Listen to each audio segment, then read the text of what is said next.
Good morning, everyone. Welcome to our information session with the Canada Mortgage and Housing Corporation. My name is Madge Richardson. I'm the Executive Director of the North Superior Workforce Planning Board. CMHC wants to help you solve the housing crunch. From cash to analysis and everything in between, CMHC has programs and people intended to leverage action in every community to get houses built and make homes accessible across Canada.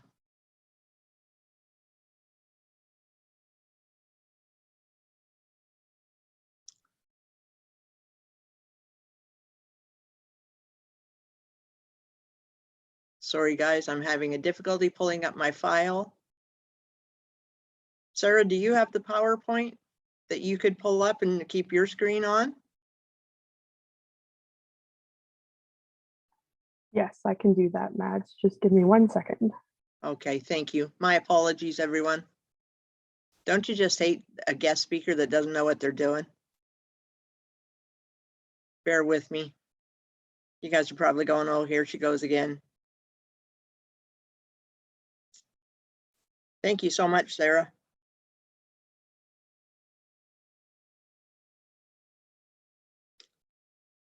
So I hope everyone's looking forward to the four guest speakers that we have this morning from CMHC, and I'll introduce them and then they'll be able to present in order. But so as soon as the PowerPoint comes on, we'll get going.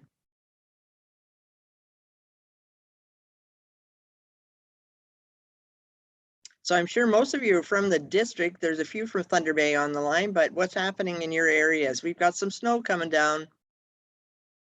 It's supposed to rain later, so welcome to Northwestern Ontario.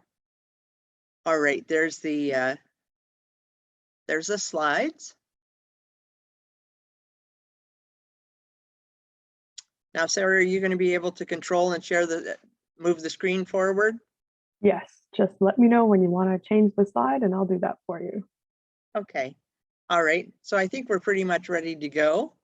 So again, this session is being presented to you by Northern Policy Institute and the North Superior Workforce Planning Board. Next slide, please.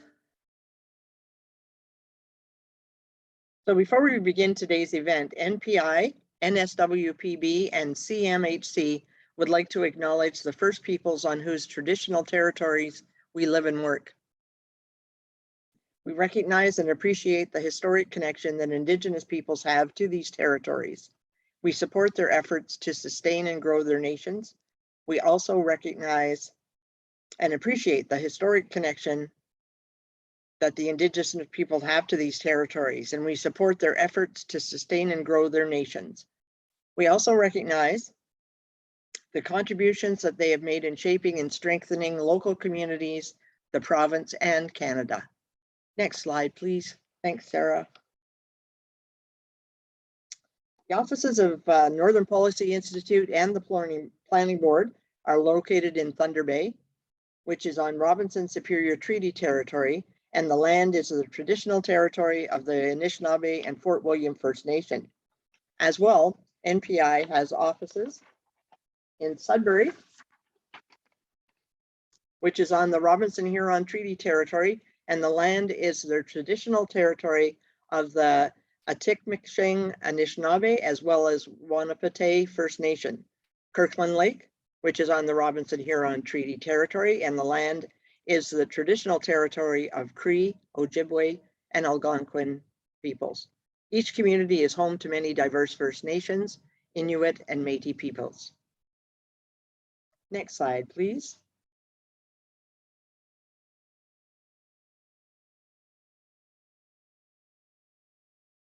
We are really pleased to welcome three housing experts from the CMHC Ontario region who will be presenting today. Actually, there are four. My apologies. The first one is Jamie Shipley. I'm going to introduce all four and then we'll turn it over to them to go in turn. So welcome, Jamie. Jamie has 30 years experience in the residential construction industry and includes over 25 years with CMHC. Jamie's role at CMHC includes promoting the creation of sustainable, affordable housing and delivering on the national housing strategy. Jamie shares technical and social economic information about aging in place and affordable housing programs with builders, developers, renovators, planners, and housing design professionals across the province of Ontario. Jamie is also a member of the Ontario Association of Certified Engineering Technicians and Technologists. Our second guest speaker is Patrick Larocque, Indigenous and Northern Housing Specialist. Patrick works closely with First Nation communities and organizations on their housing goals by providing his expertise and guidance on CMHC's range of housing solutions and funding options to advance their housing outcomes. Our third speaker, welcome Ishita, is Ishita Panchal. She's the Indigenous and Northern Housing Solution Specialist. Ishita has been working directly with First Nation communities for over 7 years. She works in partnership with the Indigenous clients on and off reserve to address housing-related matters. She provides her expertise and guidance on a range of CMHC's housing solutions or programs to achieve their housing objectives. Last but certainly not least is Jeff Kolibash. He's the multi-unit client solution specialist. Jeff was born and raised in Sudbury and has been with CMHC since January 2011. First, as the corporate representative for Northern Ontario, the territory includes the district municipality of Muskoka North to the Ontario-Manitoba border. Now that's some area. And now as the multi-unit client solution specialist. Prior to coming to CMHC, Jeff was the principal planner for the town of Gravenhurst and subsequently as the director of planning for the Sudbury East Planning Board. Jeff continues to live in Sudbury and is the proud father of 3 wonderful boys. So I'd like to turn it over first to Jamie. Thank you very much for joining us this morning. And we look forward to hearing from you, CMHC. Thank you, Madge. Can everybody hear me okay? Yes. Since the host has asked me to start my video, do I click on that? I don't have a video, I have a presentation, but I'll click on it. Okay. I'm going to share my screen.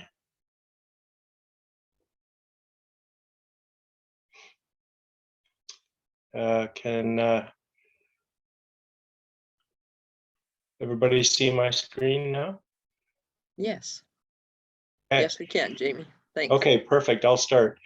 Thank you for inviting CMHC to be part of this session today. And you've got some dynamic people on the call. I know the other speakers well from the north, and it's great to have the opportunity to get together and share. My goal today is to share with you a lot of information. So we're going to be going quickly, and we're going to be providing a lot of information. But the idea is to just show you high level what CMHC has to offer that could possibly work into a housing solution in maybe your community. And we will definitely be doing follow-ups. You're going to hear about programs, initiatives, some legacy initiatives. It's not just about that. We're going to hear about the National Housing Strategy, but also just some of our regular business. And it's a lot of information. It's going to, but we will share this presentation with you afterwards because I'm going to be going through it fairly quickly. So just so you know, that's so that the information is there when we share it with you. But the idea is to make you aware of what's available. And if you're interested and want to learn more, then you can reach out to me afterwards or any of the panelists, and we would be glad to drill down deeper on an area that you may have an interest in. So I'll start. And I like to start by talking about visions. And the vision for CMHC at this time, if you're not aware, is this statement here that by 2030, everybody in Canada has a home that they can afford and that meets their needs. And if you're thinking, yeah, 2030 is not that far away, you're right. We are serious about achieving this goal. We have restructured our entire corporation. We have redone our strategy, our business strategy, and it all points to this statement. And if we can align ourselves with this statement, then we will do the work like we're doing today with you. And if we can't if it's not going to help us reach this goal, then we're not doing that work anymore. So we've restructured, refocused, and this is our goal. Now, another vision is for inclusive housing, because it's not just one thing to say okay, we need to create a whole bunch of housing units, whether in various styles and types and archetypes. We know that. But it's not just about putting a roof over your heads. It's about ensuring that we're building housing that meets their needs. The more that in that vision that I showed you, it's important to understand we want them to be affordable, but to be affordable means we shouldn't have to make sacrifices. We should have housing that meets our needs. So in order to do that, I call this the 3 pillars, but it's about the people and knowing the people and knowing the needs of the people and how they're going to thrive, and then understanding the communities that we live in. And the diversity in those communities and having inclusion in the communities. And the reason I'm pointing this out to you early is because when we get into the programs and we start talking about and the criteria we're using to evaluate your programs, you're going to think back to it's going to be all related to these 3 key things. And that's understanding the people, understanding the communities, and where these places are located. So projects get scored. They're scored on location. And are there amenities nearby that are going to meet the needs of the people that are going to live in this new project? Are they going to thrive there? So sustainable communities, inclusive communities, and we will be scoring on not just, I'll be showing you how we're going to score on some of our social outcomes, but keep in mind it's also about the community and the community well-being. And then the partnership side of it, we're looking for partnerships. We're looking for untraditional partnerships that maybe haven't happened before. We want to reach that goal. We're serious. And to do that, we need partnerships. We need participation from all levels of government. We need, Cmhc, the federal, provincial, municipality. In fact, if the municipality does not support the project that is being considered for one of our programs, it would not qualify. We need to have support from at least one other level of government, and with it being in the municipality, in the communities, and I just gave the spiel about communities needing and wanting these projects. If we don't have the municipality on board, then the project would not be submitted for application. So partnerships are important. You'll see that as we go through this presentation today. Now I'm going to start off and cover, and then Pat and Ishita are going to continue with other programs, but I'm going to cover seed funding, the co-investment. We're not going to talk about the innovation fund today. It's in a little bit of a flux right now. Patrick's going to talk about the federal lands initiative when you hear from him, and I'm going to talk about the rental construction finance. But I think my bigger focus is going to be the co-investment fund. Today, we're not going to talk on the right-hand side. We're not going to talk about the mortgage loan insurance stuff. If anybody is interested in that,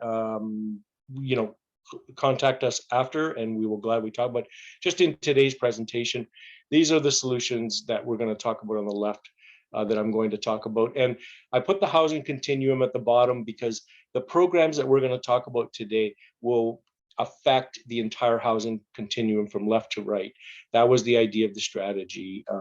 But in some cases, programs are focused more on the left-hand side, say the co-investment fund, whereas the rental construction finance are probably looking at more projects in the middle, more towards affordable housing and market housing. So I'd just like to point that out, that to have a healthy housing industry, you need to address the entire continuum of housing. So first off is seed funding. This has been around for a long time, so probably not striking anybody new here, but I'll just give again, I'll try to go through this quickly, but we are looking at some, in this case, there can be a portion of contribution, and for the most part, it'll be an interest-free loan that will have to be paid back, but you're looking at interest-free. New construction stream, those are the up tos, those are the max dollars that you see there, the 150K and a loan of 350, so that's a 500. That's $500,000 contribution, not contribution. Part can be contribution and free loan of money that can be available. I'll show you in a sec, but it's for soft costs and pre-development costs. And then I'll highlight the preservation stream as well, up to 50,000 per community. This is a community housing focused. Your co-ops, your nonprofits. focused on only, or can only apply for the preservation stream. And basically what you're looking at for activities when it comes to new construction. So it's pre-development, so it can be design, it can be architectural, it can be engineering, it can be studies, environmental site assessment.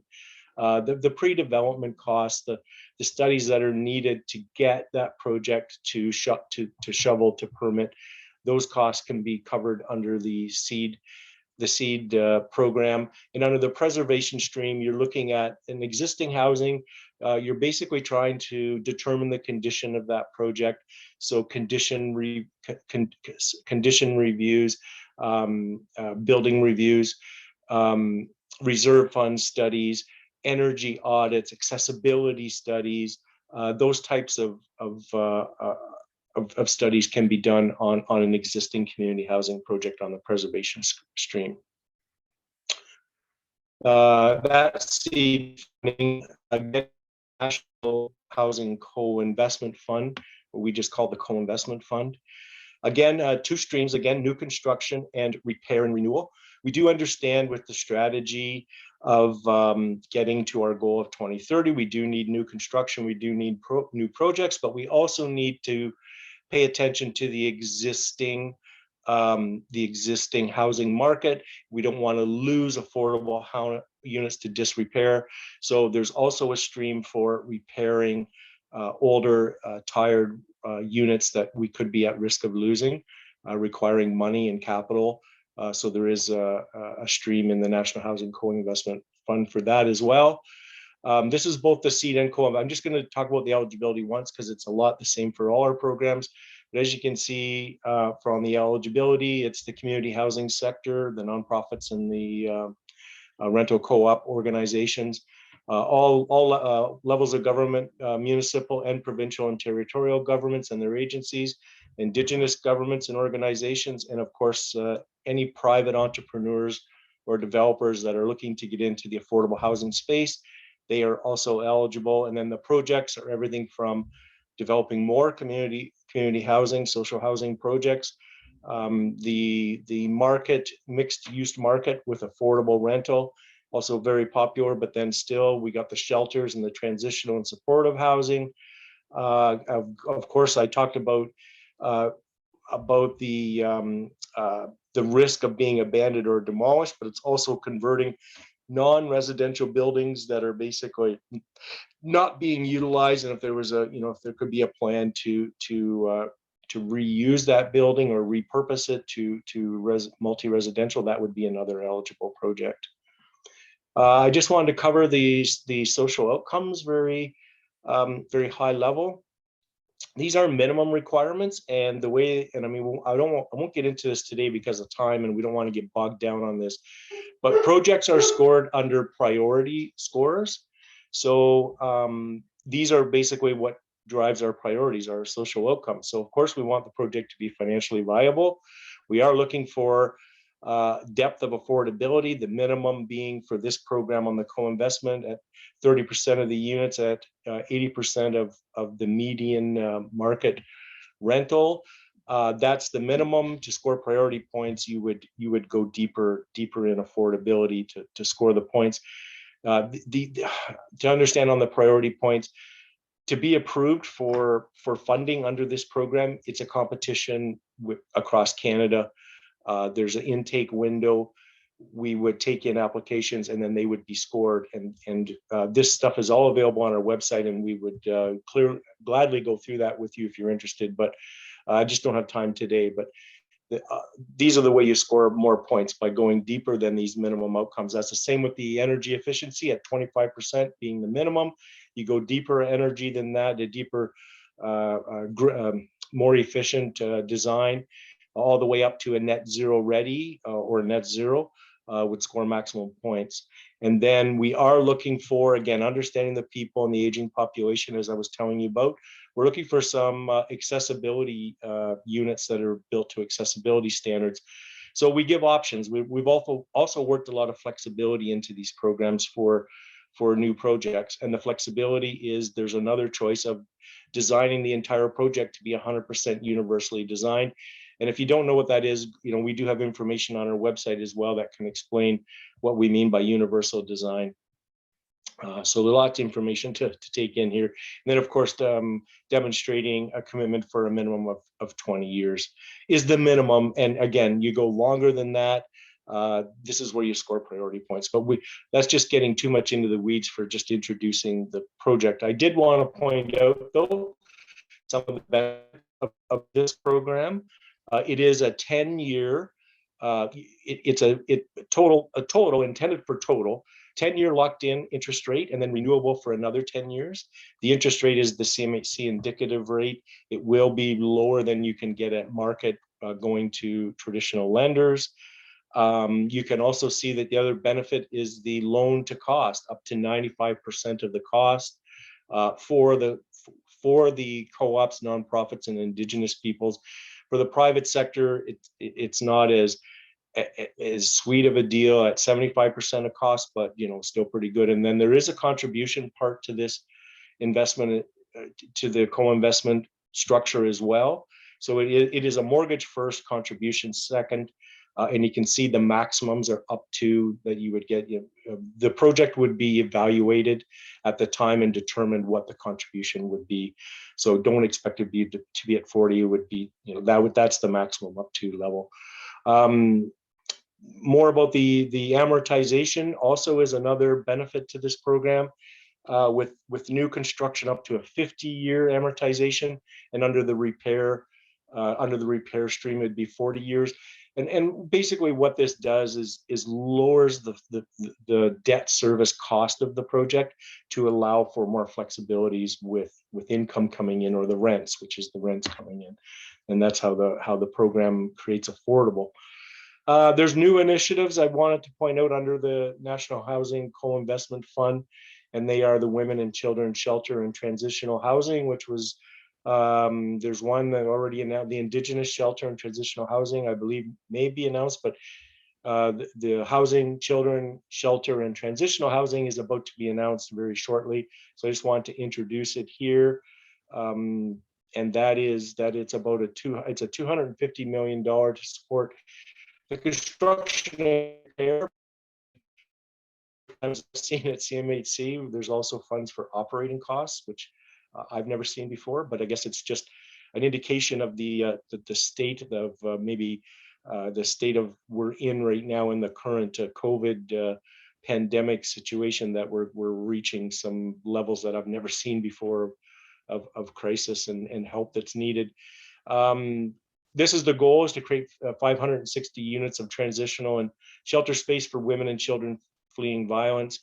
And we have simplified the application process. That might sound funny to people, that our idea of simple might not be others. And then the first application window opens soon, as I stated. I think you might hear more from the speakers on the Indigenous shelter, but if you're interested in that one as well, again, just contact us and we can send you more information. Just wanted to highlight that program is coming, and it's across Canada. It's not just a northern focus. The Rental Construction Finance Initiative is also another program that targeted to standard rental apartments. These are the financing terms. It is quite similar to the co-investment, with a 10-year fixed rate and up to 100% loan to cost. I don't know how you can actually achieve that, though. That might be a difficult one. And again, a 50-year amortization.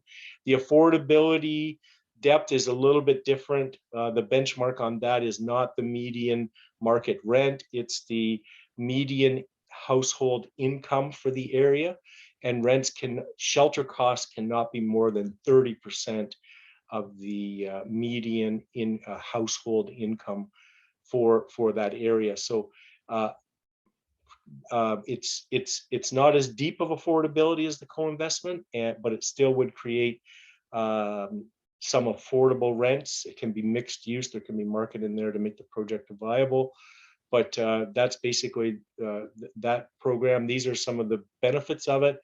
The intent of this program is to stimulate the rental housing construction sector, because that sector basically disappeared over the last 20 years, and we need to have a strong rental housing construction sector. We need to have a purpose-built rentals in order to create a healthy, as I showed you, that healthy continuum.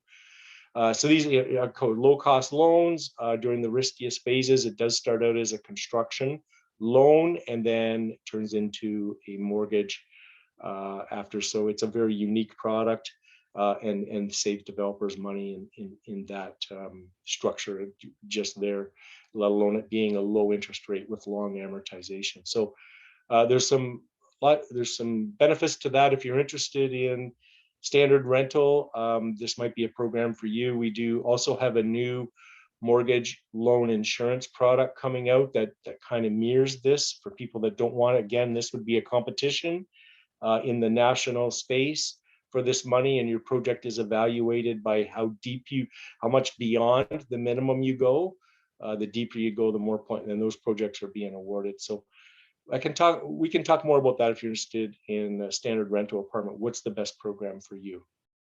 I just wanted to cover those programs quick. I want to talk about some other initiatives that are just about to be announced, and I think there might be some interest in the north. But if you haven't heard about our solutions labs, the solutions labs are it says to fostering innovation in the housing sector. So it is about innovation. It's about you have a problem and you're looking for a solution. It's a structured way to evaluate the problem and consult and come up with a viable solution. There's consultants that are trained in this facilitated structure that they use in order to work through these problem statements. And the funding that you're seeing will pay for those labs, for those consultants. So you're looking at it's an annual call and it's up now. We're in the middle of it right now. So if anyone's interested, there's still some time. I'll show you in a sec. And we're looking at anywhere from 25,000 to 250 per approved lab, and we approve maybe 10 to 12 labs a year, depending on what comes in the door and what the call. The call is open now from October 25th to January the 17th, so you still have time. This call on this year, 2021, it is a focus lab. So we are focusing on survivors of fleeing violence. We're on the LGBTQIA2S plus individuals, the veterans, dealing with mental health and addiction, and racialized groups. So that's the focus for this year. If you're interested, or you think that you might be interested in getting a team together that might be looking at a problem, you have some time to apply. And again, let me know. I can connect you to the proper people at Cmhc that are looking after these solution labs. And this is on our website. If you want to look at what has been completed in the past, we do profiles after. You can see what they kind of worked through and what solutions they came up with. There is an Indigenous Housing Solutions Lab. So you can see creating sustainable communities through innovative Indigenous worldviews of housing and homes. So I haven't seen this lab yet, but I'm imagining what the lab did is bring in research from around the world on how to create sustainable communities. So that might be an interesting one. But there's on that website there at Cmhc on project profiles for solutions labs under the National Housing Strategy, you can find information on the other projects that we do. And then the last initiative I wanted to point out to you, because we're just about to announce this coming up in January, you have time. And of course, this is critical to the North. I know that, the Housing Supply Challenge. So the Housing Supply Challenge, if you're not aware, has been around for almost a couple of years now. We're in round 3. The first round was a data round, trying to find better ways to collect data or get access to data. Then we have the getting started round, which basically started from how do you get from an idea to a shovel in the ground? What are the barriers? How can we speed that up? The solution, now it's round 3, and it's solutions for northern and remote housing. This round, it's going to launch in January. It's going to be a 5-year commitment with up to $300 million in funding, and there's going to be multiple rounds in that 5 years. This is the northern access supply chain barrier. This is what the team came up with. There's ideas on here for what the barriers and the challenges are. I think everybody knows, but of course, in a lot of cases, it's distance from the southern markets and supply hubs. It's funny that we're talking about supply hubs right now. None of this supply chain, world supply chain problem existed when the team created this focus. This has been a focus in the north for long before that. So I just find that now that the world is facing that, it really does show you how important supply chains are. And that's what the focus of this round will be. As you can see, the points on there, I won't go through them. There's many more. So if you think that you could pull a team together, or you have an idea for a solution, then pay attention to this round and maybe submit something. This is the goal that we're trying to, or the objectives that this round's trying to achieve: reduce time and cost and risk to access required material for housing in remote communities, demonstrating impact on the building or maintaining appropriate housing supply. So we're always looking for impact. There's got to be impact, and provide direct benefit to northern and remote regions. Here's the map of for this, the context of this challenge. This is what we're seeing as the north and remote. So you'll see that the remote green does dip down below Thunder Bay for communities there. If you're remote, and if you're wondering if you are or not, I don't have a definition right now, but contact me. We can talk about it, and I can put you in contact with the team and figure out if your community would qualify as northern or remote. But that map there shows you what we've determined. Here's the funding and the timeline. Starting on January the 12th is when the applications will open. You have till May the 12th to submit your application. And then stage 2, this is done in 2 stages. So stage 2 is we shortlist the submissions, and then that shortlist receives up to $250,000 in what we call incubation funding. So that allows you to further incubate your idea. It might require research, it might require specialized consultants to redevelop the idea further. So it's been shortlisted, it's of interest, it's made the first initial cut. We're going to work on it deeper. You have till July, so mid of 2023. So over a year on this, almost a year and a half, to work on that submission. Then at that time, we will pick a winner, or it may not be just one, it could be a number of winners. It depends what comes out of this. And then there's a pool of up to $75 million to implement the solution. So it's not just about identifying a solution and then it sits on a shelf.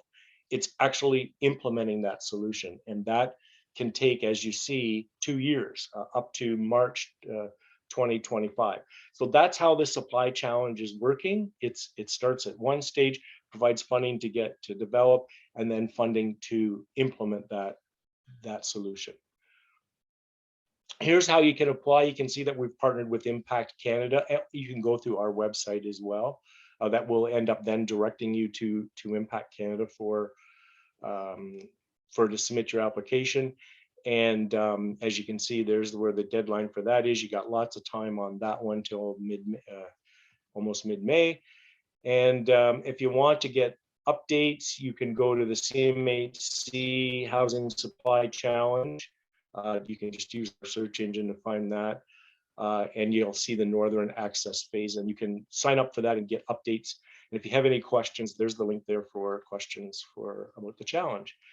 And that's it for me. This is my information, my email that we will be sharing this presentation, so you will have that. I will stop sharing my screen now and let Patrick set up his message. Thank you. Thanks, Jamie. Thanks. And looks like my video is going now too. So, well, I keep kind of forgetting how much we do and at CMHC. And so I've got another one that if your head's not spinning already, I've got another program that we have. It's called the Federal Lands Initiative. And so I won't go to pick particularly a PowerPoint presentation. So I'm going to go over to the website and just show you a bit of the website, what we've got going there. Let me take a look, see if I can find it. Everything just popped up. It's all different. There we go. All right. Should share. Okay, so everyone should be able to see the my screen right now. And right now we're just live on the website, so we can take a look. And if for any of our information that Jamie's talked about, you can easily Google it, CMHC, well, for let's say Federal Lands Initiative, and it should pop up and take you directly to our site. So this is the Federal Lands Initiative. So this was created around 2018. It's a $200 million fund to support the transfer of surplus federal lands and buildings to eligible proponents. So once that property is transferred, the property is going to be developed or renovated into affordable, sustainable, accessible, and socially inclusive housing. So CMHC with the Federal Lands Initiative, or the FLI, we'll call it the FLI. We like acronyms at CMHC. So, with the FLI, we are the lead on it, and there's 3 other supports in the federal government or in the government that we access, and they I guess allow access to buildings that are surplus. So we've got the Public Service and Procurement Canada, or PSPC, the Employment Social Development Canada, ESDC, and the Canada Lands Company. So right now, as we're live, you can see that there are currently no properties available. So sometimes properties happen to come up. As a specialist, we get notification usually a little bit earlier. We will go out to our groups that we work with. Could be Indigenous communities. I'm in Indigenous housing. I've been at CMHC for 19 years, and I'm out of the Thunder Bay area. So I've got a lot of communities in my area that I work with. There's some remote communities. I have some communities I can just drive to, and something that's quite nearby here. So so I usually speak to my communities and even groups too. So there's Indigenous housing providers and Thunder Bay in the area that I work with. So I give them a bit of a heads up, saying, hey, there could be a property coming available, and if you're thinking about doing something, maybe start putting your team together, and once it comes available, you can start applying for it. So so with the Federal Lands Initiative, it's the properties come available at unexpected times sometimes, and so we'll click down here. We're still on the website here, so we click down. It's tons of information how it works. Okay, so there's about 8 steps in how the FLI works, so won't get too detailed. I'll talk a little bit later on this, because you're probably wondering, hey, was there a property in Thunder Bay? Yes, there was. Back in May 2020, a property came available, and there was a bit of an open competition, but I'll talk a little bit later after Ishita talks. But so first off, the property is identified. So the federal government departments and crown corporations identify a property that's no longer needed. It could be a building. It could be just a piece of property with nothing on it. So sometimes you're creating new, or you're just doing some renovation. So, and next step would be the due diligence. So we just make sure that we're consulting with Indigenous communities that are in the area. Kind of first right of refusal.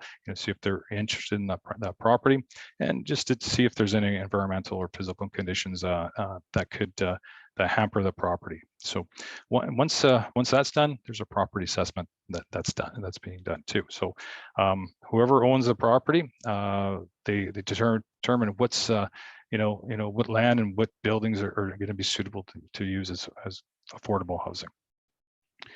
Then we should go into the property review. So the FLI team then reviews all those available properties and figures out what needs to be done. Do we need to do some rezoning, or do we need to do some pre-development work before this property can be sent out?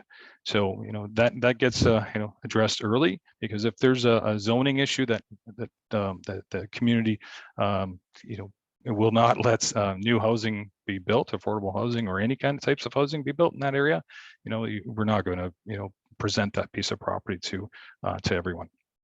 So then once that's done, the property comes up for sale. And then we start accepting applications. The project gets selected from the winning application, and then the housing's built. Sounds pretty easy. So, but there's a lot of steps in it. Like I say, we'll talk about a project here in Thunder Bay. And so, in the app, in the website here, you can lots more information you can get. You can download it. There's a PDF there. Here's the eligibility requirements. So it's very similar to the co-investment program. So it's it's with the FLI. When we're looking at groups, you're wondering, okay, who can apply? So we've got a variety of groups that can apply. So it's we don't try to limit it to people that you want to do it. They can go for-profit organizations. Could be community housing groups, co-ops, nonprofits. It could be municipalities also. So we try to make that open as much as possible, and of course, Indigenous groups and organizations and tribal councils.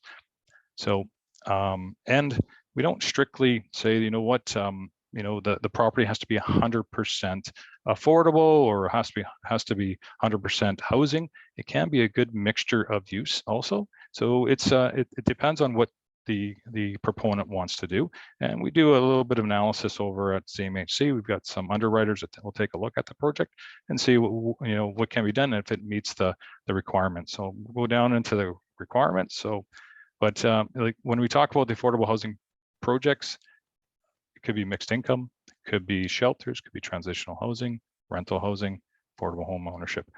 One of the keys to it, there could be some commercial portion in it, but it has to be a maximum of 30% commercial. The rest has to be, I guess, rental space. So the minimum requirements, affordable. We talked about, Jamie talked about it regarding the co-investment. So it's very, like I say, very similar. 30% of those units have to meet the 80% of the median market rent for a minimum of 25 years. So it's slightly different than co-op, but there's accessibility. So 20% of the units must meet the accessibility standards, and projects must be barrier-free or demonstrate the universal design. And next would be the energy efficiency. So new projects are required to achieve between 15 and 25% decrease in energy consumption, just based on which National Energy Building Code they use, whether it's 2015 or 2017. And so for you may be thinking, ahead of me here, I'm a little bit of a technical background, so but you're wondering if it's a building, how do you do that? Well, it'll be 25% of the decrease in the energy use and greenhouse gas emissions relative to the past performance of that building. So we'll have to try to drum up all the expensive that for gas, heat, hydro, all that great stuff for you. So if you're applying, you're going to need to know that information. So another item that's one of the I guess the minimum requirement would be the evidence of community need. Just proponents just have to determine, show CMHC, hey, there is a need here. It could be waiting lists from like the DSAB. They'll happily give that to you, or you can do your own research also on determine what the need is. And Thunder Bay, we do have there's a core housing need in Thunder Bay. It's quite high. CMHC, we have I guess a program that determines that. And I was looking at it a few months ago, and it showed that CMHC, and on the Indigenous housing side, because that's who I really work with, is the core housing need is probably the highest in all of Ontario. Well, it is the highest in all of Ontario. It's probably double what it is to Sudbury, and Sudbury is the next one, next highest. So it's that there is a large need for core housing need for Indigenous peoples. Experience. That's one of the, for a proponent, we need to know what kind of experience you have, or can you assemble a team that has some great experience? It's got to be about a minimum around 5 years. It's something that's CMHC is always concerned about. We'd like to make sure that you've got a strong team that can, knock this out of the park and get get this building and housing, house those people in need. So, and of course, the financial viability. Projects have to meet the DCR of 1.1, so the debt cover ratio of 1.1. If you have a commercial portion in this building, it has to meet the DCR of 1.4, so a bit higher. but and hopefully that commercial portion is a little bit less, and of course it's got to be less than 30%. So we've got lots of resources that you can take a look at on our website. We've got the FL application guide and some of the requirements, of course, on the PDF there. So, and contact, if you're interested in this, you can give CMHC a call. You can give myself, Ishita, Jamie, and even Jeff too, a shout out there. And if you're looking for some more information that you can't seem to find, that's on our website. So it'll be over to Ishita next. Ishita. Okay, thank you, Patrick. I'll just share my screen.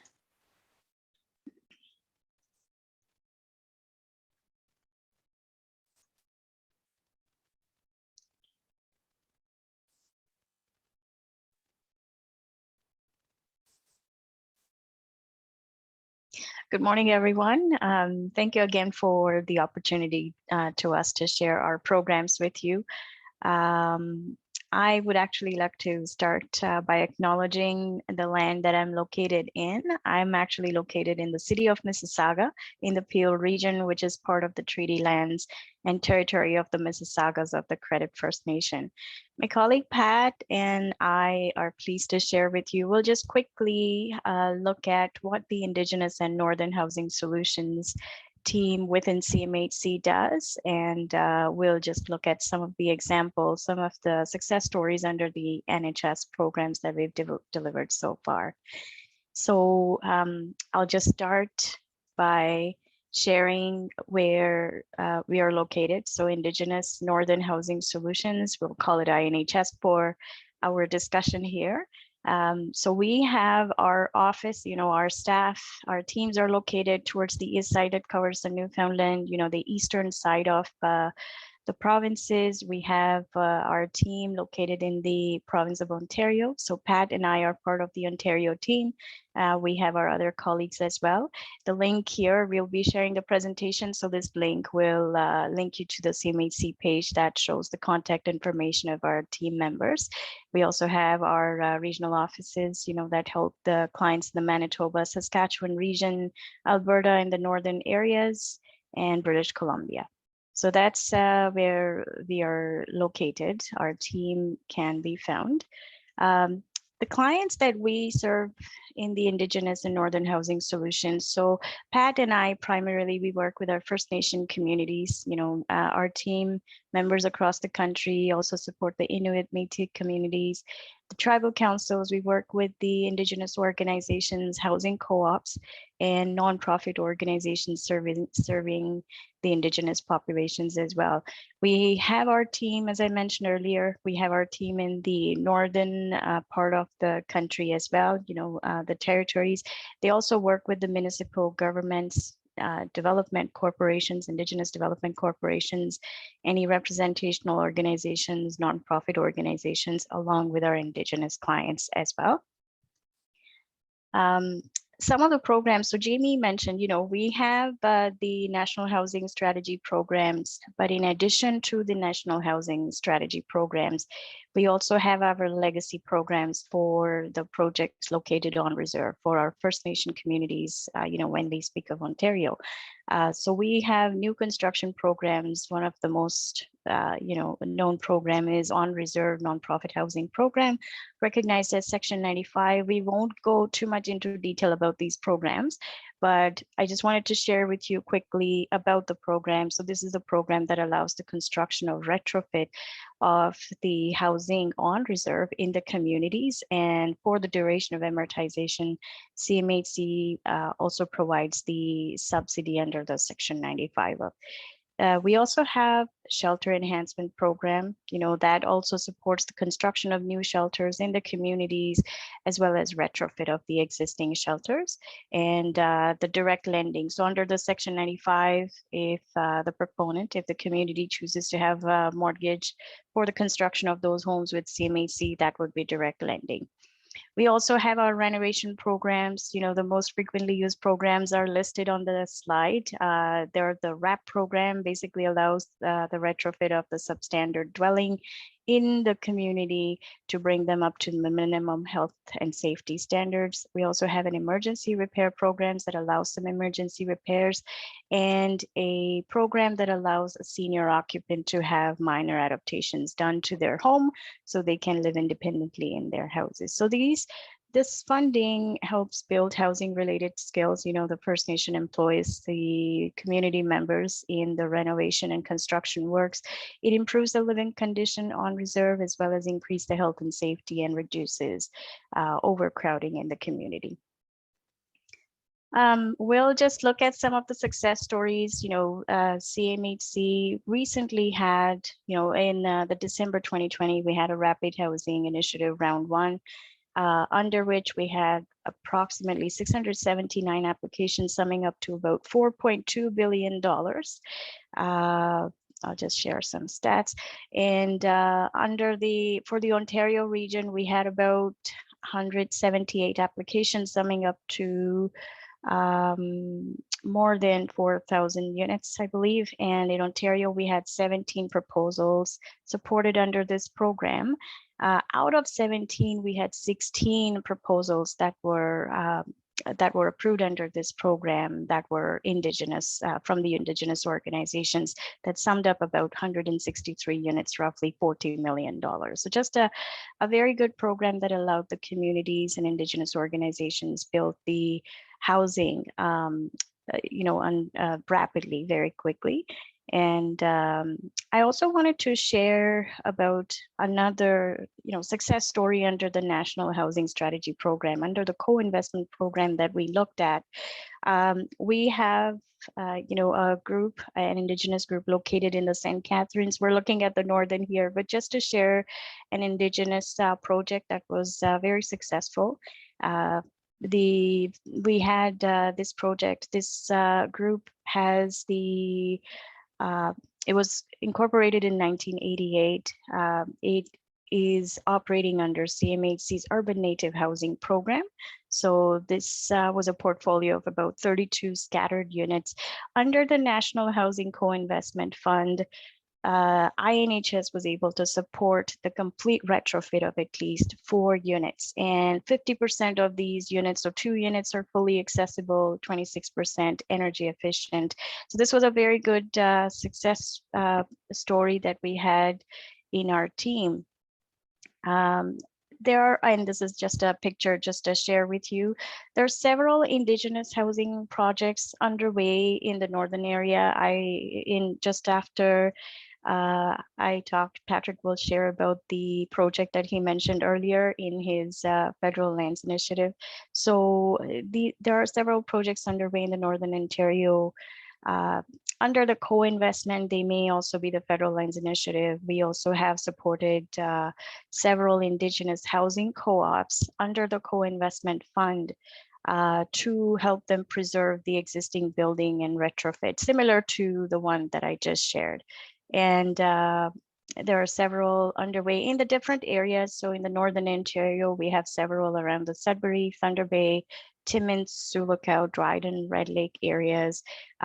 These are mostly in partnership with the Indigenous communities in the areas, as well as the municipal partners and nonprofit organizations. So Pat, would you like to share a bit more about your project under the Federal Lands Initiative? Will do, Ishita. Okay, I'll just share my screen here. We'll go to a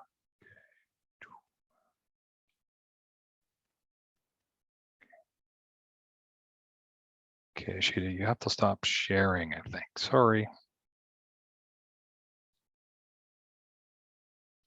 Getting just an error message here.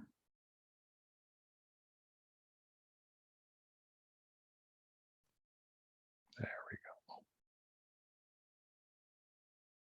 Still, yep. Someone, okay, there we go. There we go. I think should be able to share. Thanks, Ishita. Okay, I did talk about the federal lands initiative that was occurred in Thunder Bay back in May of 2020. It was probably one of the worst times to get a property available, because it was really difficult to get people walk through a building during COVID, and so it was lot of coordination needed to be done, but we were still able to do it. So what we did is, so the project is 33 Court Street. So a lot of you, if you can see the picture there, are probably familiar with this building. It used to be a post office many years ago, and then it was a bit more of a few other federally run I guess entities that were in the building. So it's a great building. It's a good location in downtown North Thunder Bay. And so this property came available. And so we worked with the Public Service and Procurement Canada, or PSPC group to get this property listed. So we did something a little different. So we put out a request for interest first off. So we just were kind of trying to feel out, what's the best way of doing this. If you've been working with CMHC for the last little while, you're going to notice that or find out that we do change course quite often. If something's not working, we can change things fairly quickly. And if there's something that we can do better or quicker, we're going to try to do it if we can within our parameters, of course. But and so what we did was we sent out a request for interest to all the groups that Ishita and I work with, and the other specialists too, so just to say, hey, this property is available. And it could be available for anyone across Canada too, if they would like to put their hat in the ring. So it's just a quick, simple process that talks about the minimum requirements, what our expectations are. It was and so in the property description, nothing too detailed. So once we received those requests of interest, we did a quick look at their projects and what they wanted to do. And so we then sent out another project. So we sent out a kind of bit of an application guide to those successful proponents. There was about 4 groups that seemed to be, pretty strong at what they wanted to do with this property, and they were going to meet those and how they were going to meet those needs. They didn't have to get into great detail because it's really all up in the air. It's kind of just ideas at the time, but if it looked really good and they had a good team behind them already too, it helped them go towards the guide itself. So we would send out a guide, and then those groups ended up filling out the application and then sending that in, and it was scored. So I can't say who the successful proponent is because it's still kind of a bit ongoing. We're very close to handing it over because there was a few little issues that can happen to come up, but we seem to try to work through those. We found out that the group that or the winning proponent wanted to do an environmental site assessment, and there were some issues with the PSPC because there was a record of site condition that needed to be submitted, but PSPC doesn't acknowledge the provincial government those requirements. So we had discussions back and forth. So what ended up happening is that CMHC ended up acquiring the property from PSPC. So now CMHC's the owner of it as of right now, and hopefully it'll close soon because now all those requirements of the record of site condition can be submitted. So so the application, we'll go back to the application, and it's very detailed. It's got a lot of information, talks about the affordability that's required, energy efficiency that's required, all those things I spoke about earlier. So this project too, the successful proponent, after they became successful, they ended up applying for our seed program too. So they were able to get additional dollars to help get this project off the ground. They can start doing drawings, to start doing their environmental site assessment, pay some of their experts that they have on their team, just so that they can move this project forward. And CMHC, we really work closely with this group. We have weekly meetings just to see how things are going. And I'm not the only one that's from CMHC that's on this team. It's we have another person, that's Frank Horn. He's on the team also, and it's probably because this proponent is actually 2 Indigenous communities that have joined together to create I guess a group that wants to address the housing concerns that they have for their members that live in Thunder Bay. So this is it's turning out to be a really good project. I think it's going to be a very successful project for the downtown core of Thunder Bay. Hey, Headquarters. Pat, Yes. I'm sorry, you're gonna have to wrap up quick. We got to get Jeff in, and we're less than 10 minutes now. Oh, sorry. Okay. All right. I'm done then. Okay. It's over to Jeff now.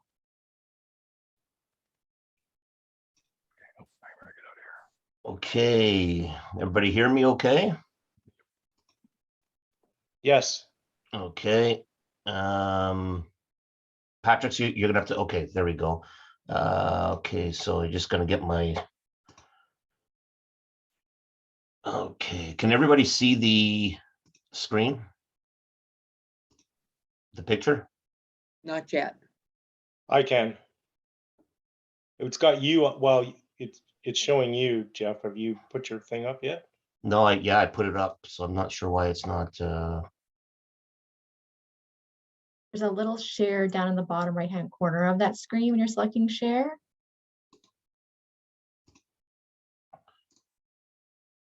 yeah, I had put that, let me see here. Sorry about that, folks.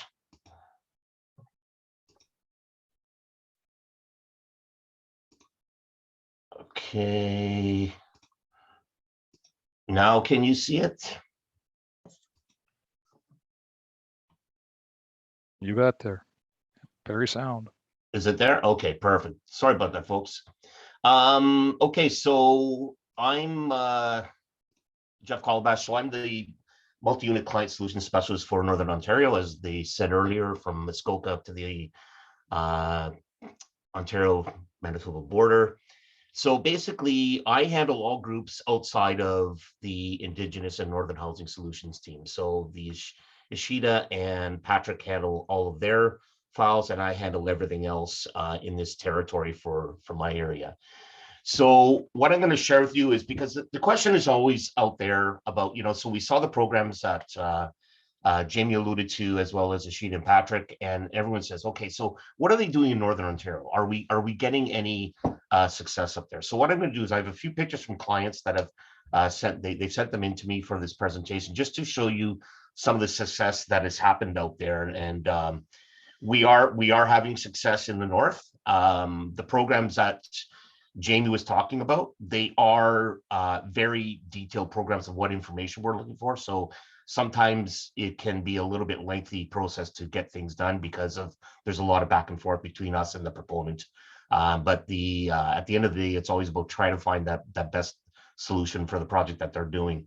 So the first one I'm just looking at here is, we're looking at the Parry Sound Affordable Housing and Community Center, which they call the Hub. So this was a former school that was repurposed, and it's now 45 affordable housing units. There's a community center in there, and there's also daycare facilities. So this was a collaborative effort between the Parry Sound District Social Service Board and the Parry Sound Nonprofit Housing Corporation. So at this one was done, we didn't have the National Housing Strategy was known. So what they basically accessed here was our seed funding to help with the soft costs of the program. So doing all those studies, et cetera, in order to get that shovel in the ground. There was a question in the chat that I saw about, can seed funding be used to hire somebody for staff for a project, for a nonprofit, for example? No, it can't. So we don't cover any salaries under seed funding, but it will cover the costs of those consultant studies that have to be done. So that's something that can be done there. But as far as hiring staff, the seed funding does not cover that. So what this hub is basically it brings the community together in the area, so that they have all the services are basically there for the tenants. And there's also services there for, like, for example, the daycare facility, where people can come in outside of the building that don't live there, that can also have that daycare facility. It's all arranged with the Parry Sound nonprofit. Another one I have, and I don't have a picture for, so I apologize, I only have a few pictures from clients here, but there's one Marathon Retirement Living Complex. So this facility is a transitional living center for seniors, where the tenants can receive a daily healthy meal program, medical alerts, administration, and housekeeping. Again, it's all in one. So this was a project made possible. There was a partnership between the town of Marathon, the hospital, CGV Developments, who was the design build. And what they used in this one was our seed funding again to aid in the soft cost funding of the project. So the facility is 36 units, 32,000 square feet in building size, occupying approximately 7.5 acres of land. And it accommodates 4 different size suites, and the suites are for independent living, supportive care, and assisted care. It also, the building has a dining hall, an assembly hall, a community hub, and there's all kinds of other amenities there as well. So this is another one. This is in Temiskaming Shores, so the New Liskeard area. And so this one was done through our National Housing Co-Investment Fund. This one was one of the first projects that came in through our first tranche when the program first launched.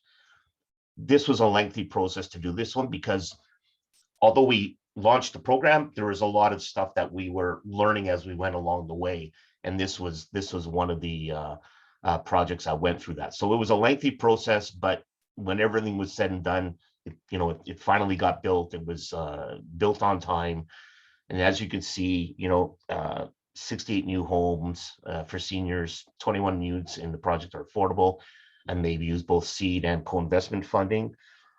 Just to give you a few numbers, there was 13.6 million in federal funding for this center, of which over 860,000 of the total was a forgivable loan.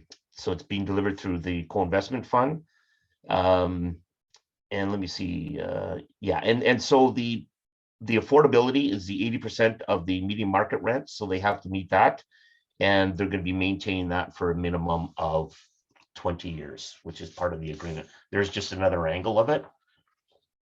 Other areas that we've done, this one was the most recent one that was done in Atikokan Community Living. This was 12.8 million in federal funding.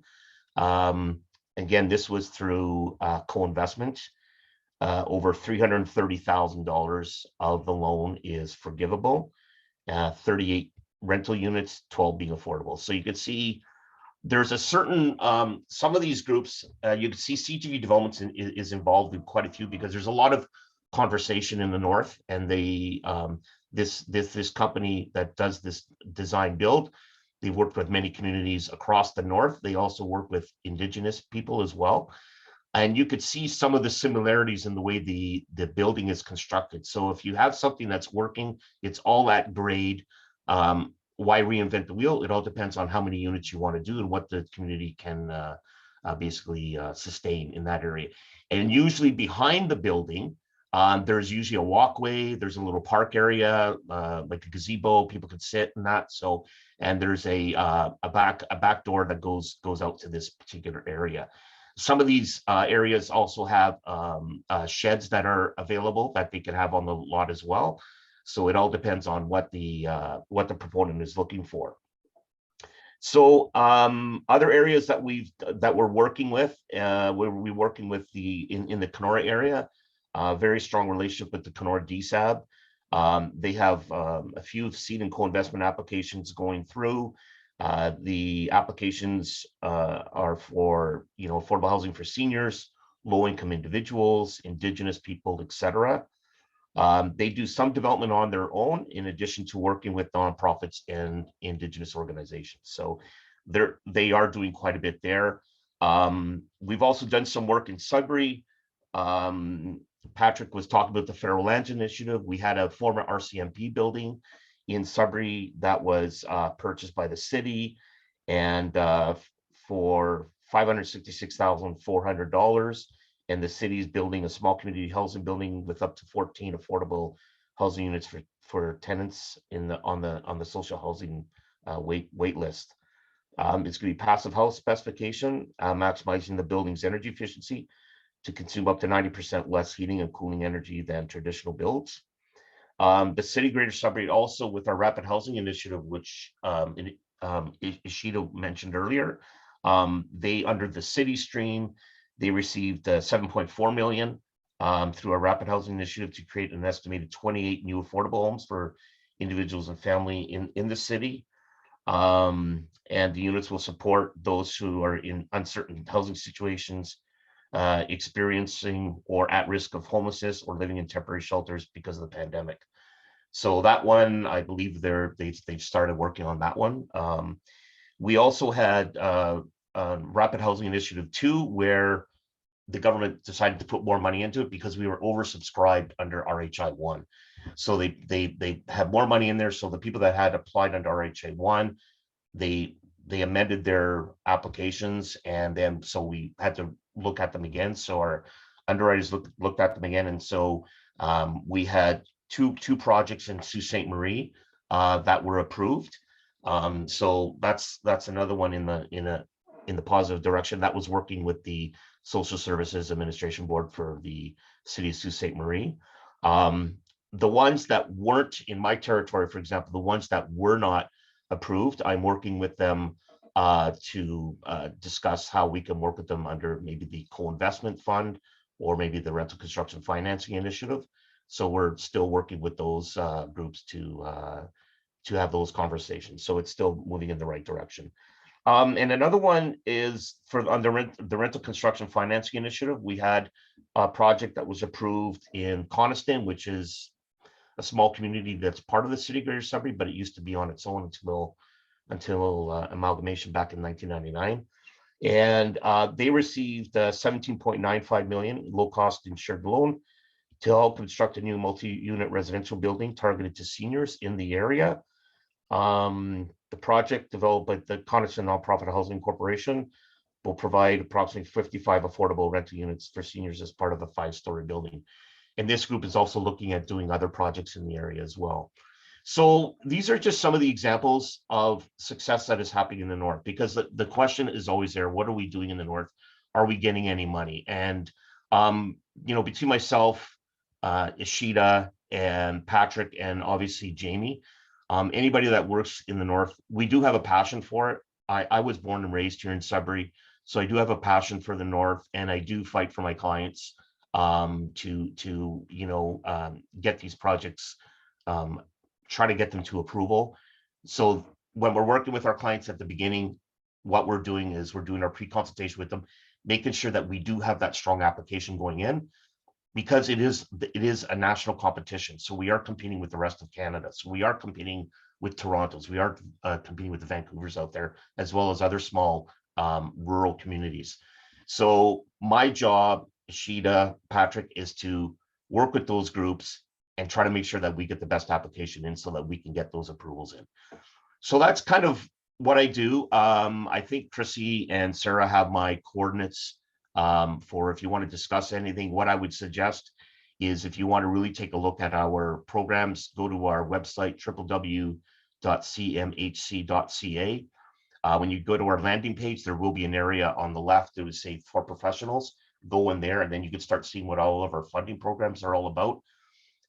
Take a look at them. If you have ideas that you're thinking of doing as a municipality, as a DSAB, as whatever group you are, or even private sector, you want to delve in, go get into the weeds about it and what these programs do, and does it make a fit for? Is there a fit for your program? Your project? Then we could have those conversations, so we make sure that we're going down the right path with you. So we're more than happy to help you. And I just want to thank NPI for inviting myself and my colleagues from CMHC to have these conversations.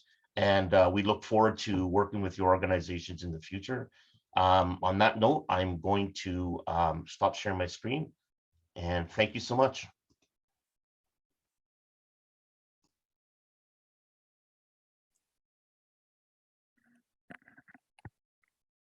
All right, so thank you all so very much. So my name is Rachel. I am the research manager at Northern Policy Institute. And so for the last 15 minutes or so, we are going to have a Q&A with our CMHC panelists. So to get started, my first question actually is from earlier on when we first started the webinar from one of the participants. And it is, Does CMHC get involved in defining affordable housing? The definitions often seem to me to involve beyond the reach of those who need it. So I can take that one. We do have our own definition of affordable housing, and it depends on the program. So that's where, Jamie was mentioning about the 30% of the median market rent, or sometimes we look at medium income for families in a certain area. So that's how we look at affordability. So we do have our definition based on what the program is. But what we have to keep in mind is when groups are trying to access funds, not only from us, but say the province will have their own definition of affordability as well. So you have to keep that in mind. So there's not really that, unfortunately, there's not really that connection there with respect to how they define it, because they use average market rent and we use median market rent. So depending on the program, that's how we would define affordability, and we would work with the proponent on that. Perfect, thank you. You're welcome. And I should say that if anybody has any questions, you can please direct it to the Q&A, and I'll be sure to Q&A chat box, and I'll be sure to pass it along. But the next question is, we at NPI, well, we love data. And I know I use CMHC's data portal a lot, but we get questions from smaller municipalities about data and the availability of that sort of information. Can you go a bit into what's available, or if there's any work being done to provide that detailed data for smaller municipalities?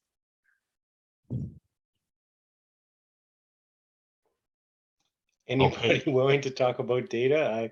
I can take a shot at it. Okay.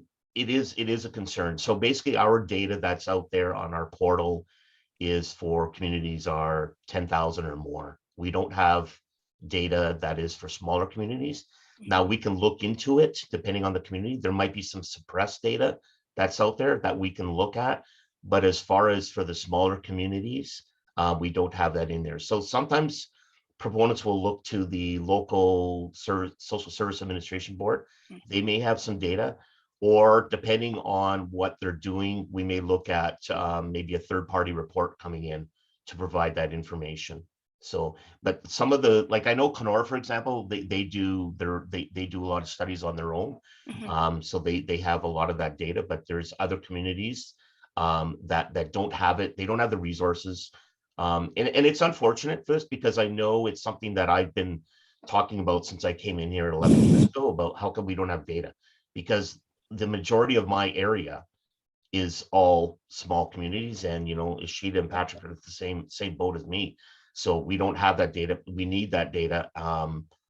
But I guess it's not being done right now. But so I'll add to that, Jeff. Sure. So I talked about the housing supply challenge, and the very first round, we're on round 3 now with the North. The first round was data, because CMHC has known for years we need work in data. So that's finished, but we haven't, we're still working on the incubation stage. It's been shortlisted to about 10 or 11 or 12 teams, and they're working on data. And I did see something about rural data in one of the teams. So it takes time though. So like, as you saw in round 3, when it gets to the incubation stage, we're giving over a year to incubate a solution. So that's in the works right now. There is data being incubated from that first data round of the housing supply challenge. Just want to point that out. Excellent, thank you.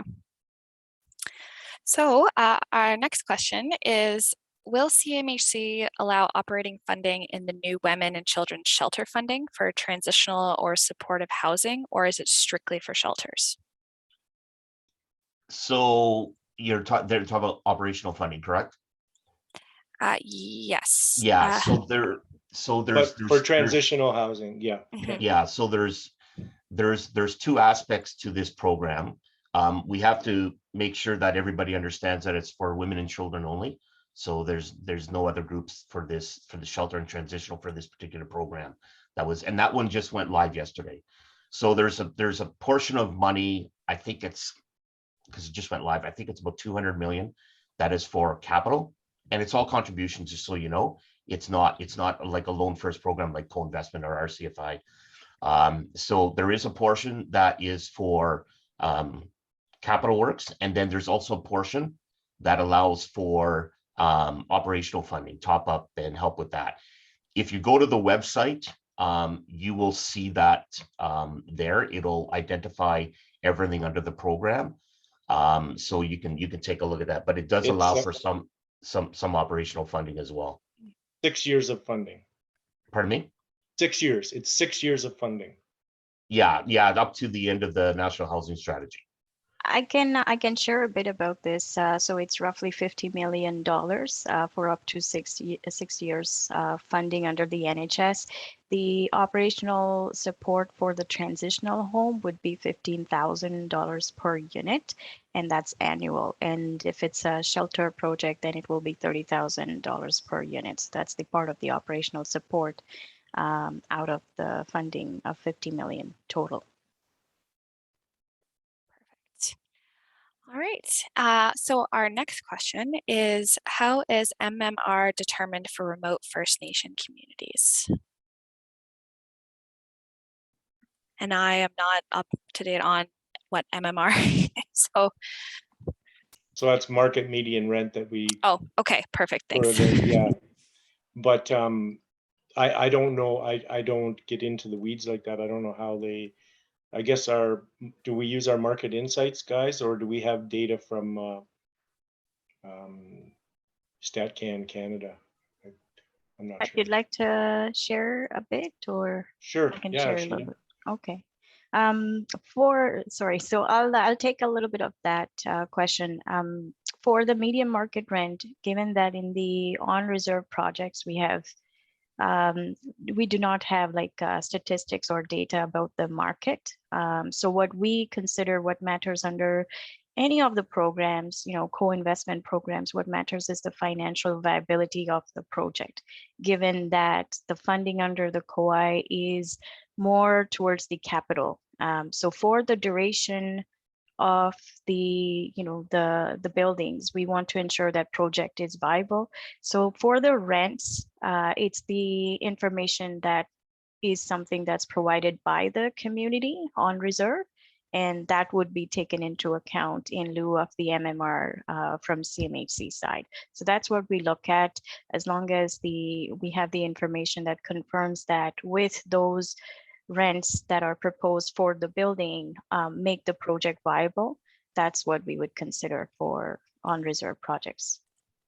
And anything if, to go ahead. sorry, Ishita. Yeah, if I can add something to that, just in relation to my area, which is primarily it's all off reserve. Where for those small communities, just going back to what we were talking about earlier, for those small communities where we don't have that data, we do have what's called Ontario data that we look at.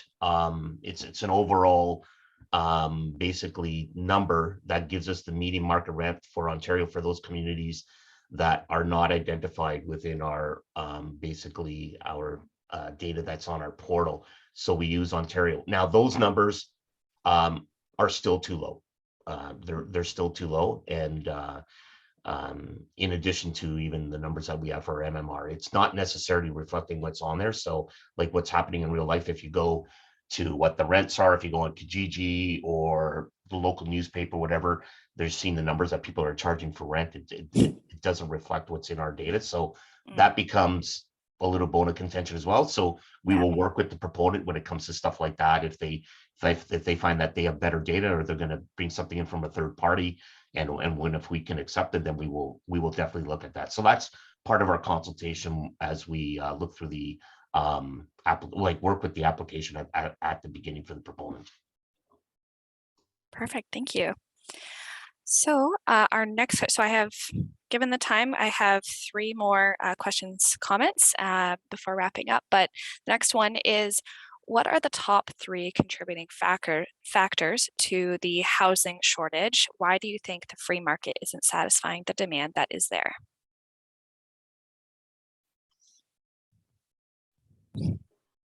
Who's the economist on the panel? So I mean, to be everyone here know, like what we hear all the time. And I mean, we got to get to the root of this, but it's a big thing right now on the market is supply and demand. And they're just, I mean, I think the pandemic had something to do with this. And also it really put pressure on home ownership, on having a good home when everyone had to work from home.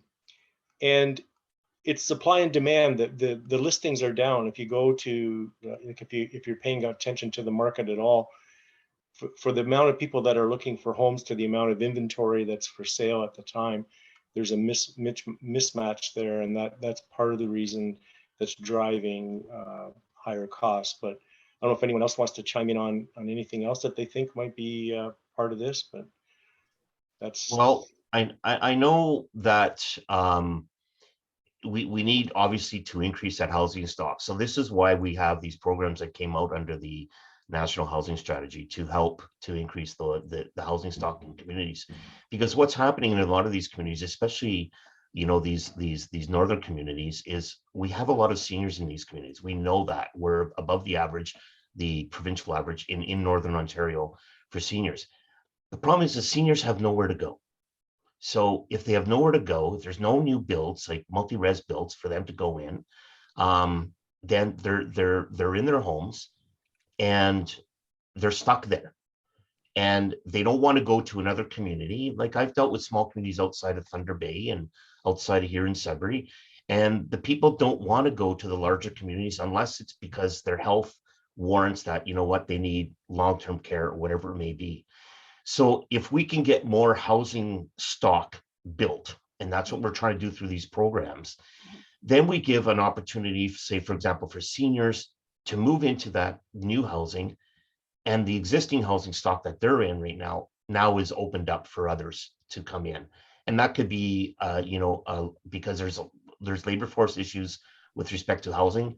I know in my Parry-Sound Muskoka area, one of the contributing factors to companies not going in there is because they have no place for their workers.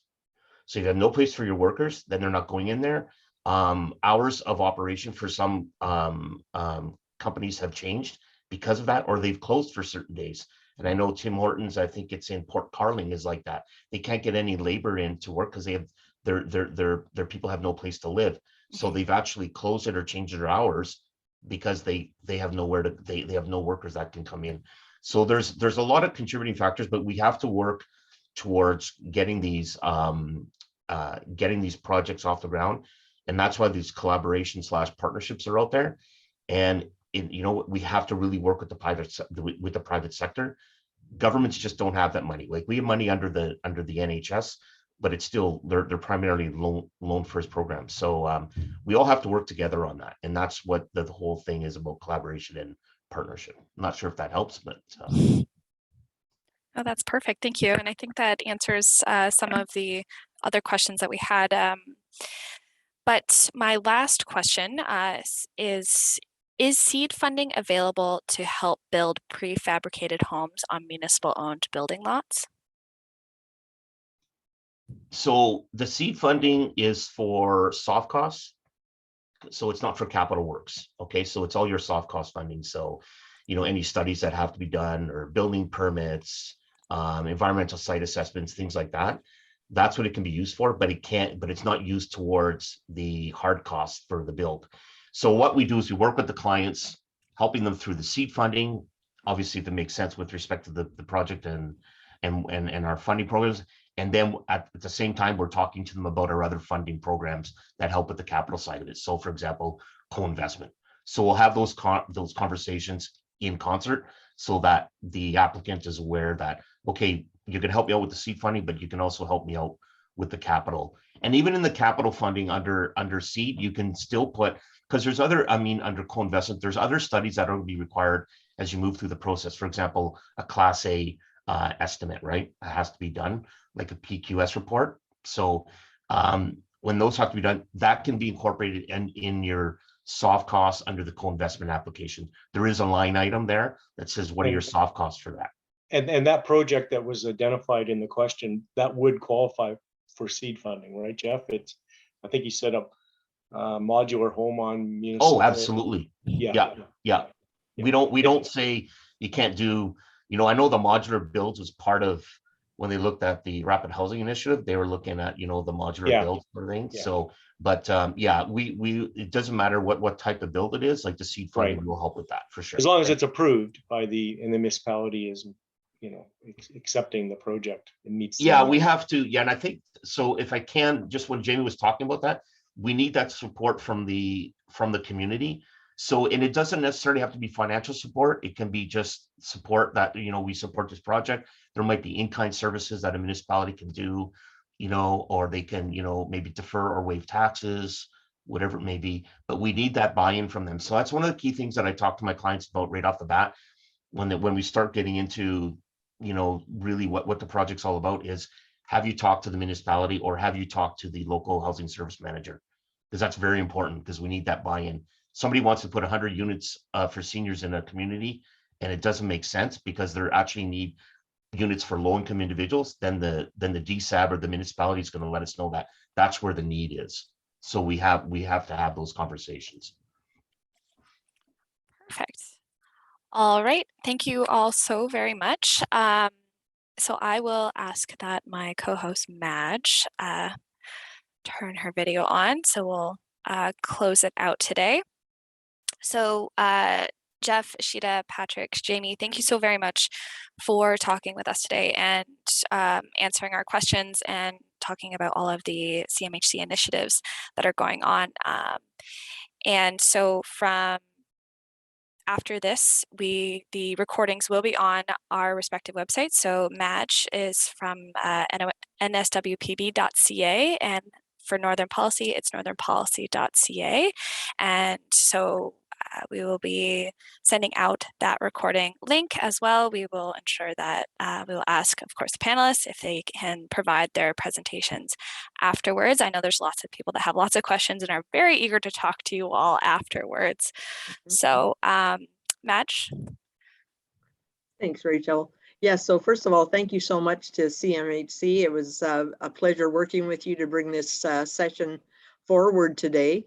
And from NSWPB, and I'm sure NPI, one of the most rewarding parts and enjoyable parts of our work in the North is meeting individuals in the communities and getting to know what their needs are and what's really happening there. And so thank you so much for your interest and always so willing to speak with us and tell us what's going on and keeping us in the loop in your communities, because we want what's best for the Thunder Bay District as well as Northwestern Ontario. And so hopefully something in the presentations this morning resonated with you and your community.